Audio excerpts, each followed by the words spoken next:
America నుండి ఇండియాకి డబ్బులు పంపాలంటే ఇప్పటికీ ఆ పాత పద్ధతులేనా? అందుకే వచ్చేసింది మై పర్సు. Download now.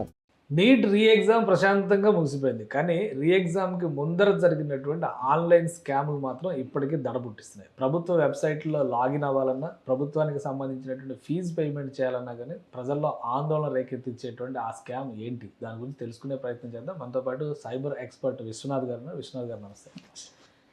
ఈ నీట్ ఎగ్జామ్‌కి సంబంధించి రిఫండ్‌లో జరిగినటువంటి స్కామ్.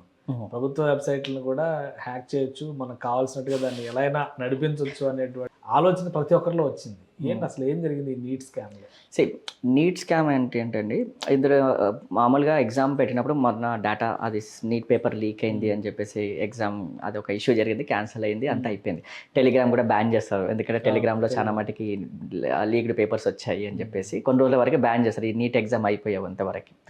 కానీ తర్వాత దానికి ఎగ్జామ్ క్లియర్ అయిపోయింది, ఓకే. కానీ రిఫండ్ చేసే అమౌంట్ ఉంటుంది కదా, రిఫండ్ అమౌంట్ అనేది ఇప్పుడు మనం ఒక ఎగ్జామ్కి ఒక అప్లికేషన్ ఫీజు కట్టినప్పుడు మన బ్యాంక్ అకౌంట్ డీటెయిల్స్ ఇచ్చి ఉంటాం అక్కడ, లేదంటే credit card details some details ఇచ్చి ఉంటాం. రిఫండ్ చేయాలంటే మీరు ఏ పేమెంట్ అయితే చేశారో దానికే మళ్ళీ రిఫండ్ వస్తుంది, సేమ్ మోడ్‌లో రీపేమెంట్ రివర్స్ వెళ్తుంది. సో ఇక్కడ ఏమైపోయిందంటే ఒక బీహార్ నుంచి ఒక అబ్బాయి 19 ఇయర్స్ అబ్బాయికి చెప్పాలంటే చాలా చిన్న ఏజ్, 10th ఆర్ ఇంటర్మీడియట్ అనుకోవచ్చు, ఇంటర్మీడియట్ సెకండ్ ఇయర్ ఆ ఏజ్లో ఉన్నారు. సో తను ఏం చేశాడంటే ఈ ఒక బగ్ని ఫైండ్ అవుట్ చేసి బ్రూట్ ఫోర్స్ అనే ఒక టెక్నిక్ని ఫైండ్ అవుట్ చేసుకొని, సో యూజర్ నేమ్ పాస్వర్డ్స్ ఉంటాయి. మనం పెట్టుకునే పాస్వర్డ్స్ ఎలా ఉన్నాయంటే ఇప్పుడున్న జనరేషన్కి బద్ధకం ఒకటి ఫస్ట్ థింగ్. ఎవరు గుర్తుపెట్టుకుంటారని చెప్పి 1 2 3 4 5 6 లేదంటే వాళ్ళ పేర్లు, లేదంటే హాల్ టికెట్ నెంబర్నే పాస్వర్డ్గా పెట్టుకోవడము, ఇలాంటివి కొన్ని వీక్ పాస్వర్డ్స్ ఉంటాయి. సో ఈ వీక్ పాస్వర్డ్స్కి సంబంధించి అన్ని బ్రూట్ ఫోర్స్ అటాక్ చేశాడు. అంటే కాంబినేషన్స్ ట్రై చేసినప్పుడు ఆల్మోస్ట్ 350 మెంబర్స్ని ట్రై చేస్తే 150 మెంబర్స్ అకౌంట్స్ లాగిన్ అయినప్పుడు తను చేసింది ఏంటి అంటే, సో బ్యాంక్ అకౌంట్ సెక్షన్కి వెళ్ళి వాళ్ళ అకౌంట్లో వాళ్ళ డీటెయిల్స్ తీసేది తన డీటెయిల్స్ పెట్టుకున్నాడు, బ్యాంక్వి.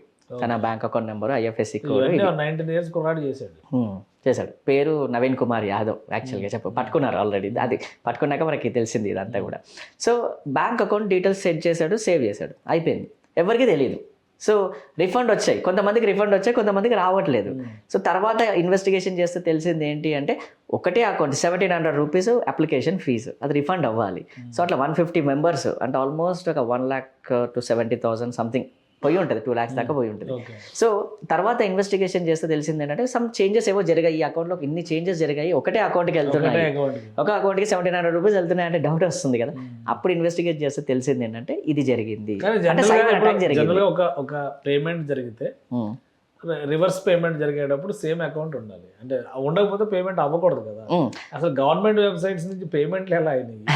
గవర్నమెంట్ వెబ్సైట్ లోకి వెళ్ళి దాన్ని యాక్సెస్ చేసే అంత అవకాశం, ఆలోచన ఇతనికి ఎలా వచ్చింది? అంత వీక్ గా ఉన్నాయా మన సెక్యూరిటీ సిస్టమ్స్?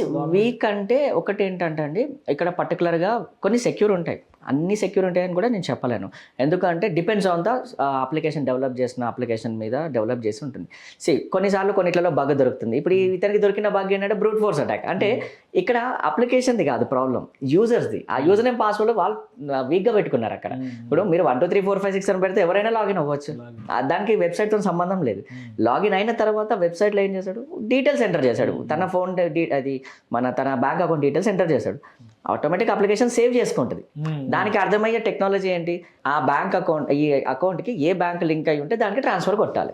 ద లాజిక్ అదే, at any cost.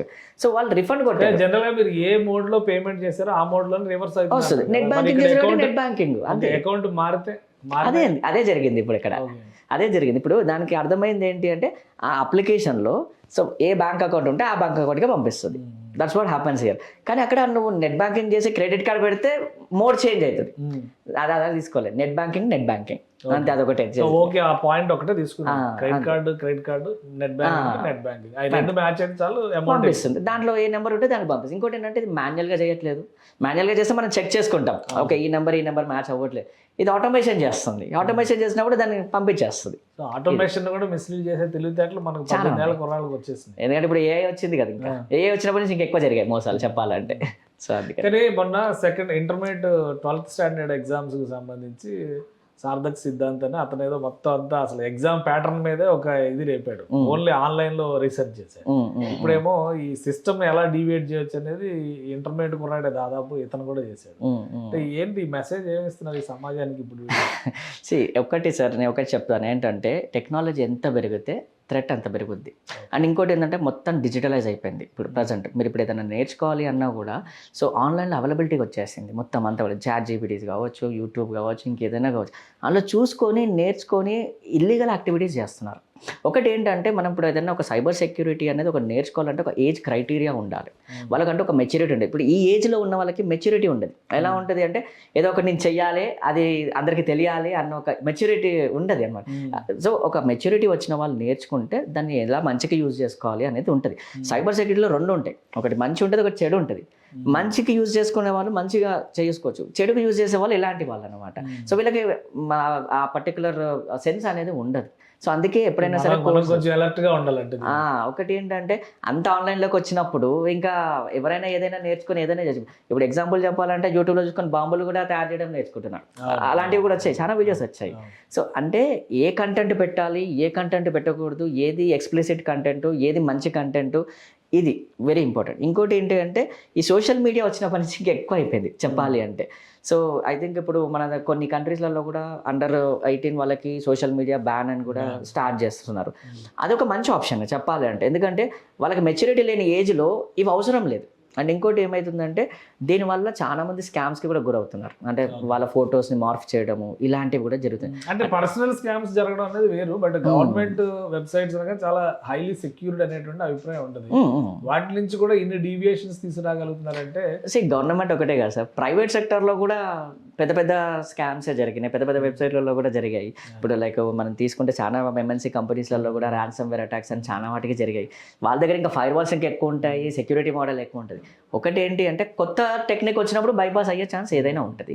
So in case parents కూడా చాలా అలర్ట్ గా ఉండాలి, పిల్లలు ఏం చేస్తారనే విజిలెన్స్ అనేది చాలా ఉండాలి సార్.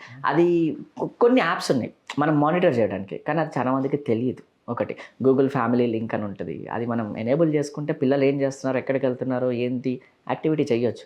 కానీ చాలా మందికి ఇలాంటి ఆప్షన్స్ తెలియదు. ఎవరైనా ఈ ఏజ్లో ఉన్న వాళ్ళు చెడుకి అట్రాక్ట్ ఎక్కువ అవుతారు, మంచి కంటే చెడుకి ఎక్కువ అట్రాక్ట్ అవుతారు. సో అందుకే ఏంటంటే కొంచెం మానిటర్ చేస్తూ ఉండాలి. ఇప్పుడు ఒక్కసారి తన మీద ఫైల్ కేసు ఏంటంటే లైఫ్ క్లోజ్ అయినట్టే కదా, ఇంకా దేనికి అప్లికబుల్ కాదు. సో ఎఫ్ఐఆర్ ఫైల్ అయితే అలా. రైట్. థ్యాంక్ యూ విశ్వనాథ్ గారు. ఇది చిన్న పిల్లలే దారి తప్పుతున్నారు, తెలియక చేసిన తప్పు అని వదిలేయడానికి అవకాశం లేదు. చట్టాన్ని మీరి చేయడం ఇటువంటి వాటికి ఖచ్చితంగా శిక్షార్హమైన నేరాలుగా పరిగణించేటువంటి పరిస్థితి ఉంటుంది. ప్రభుత్వ వెబ్సైట్లను కూడా హ్యాక్ చేసేటువంటి ప్రయత్నాలు జరుగుతున్నాయి. కాబట్టి ముందు పేరెంట్స్ చాలా అలర్ట్గా ఉండాల్సిన అవసరం ఉందని విశ్వనాథ్ గారు సూచిస్తున్నారు. ఇది స్పెషల్ డిస్కషన్. Keep watching.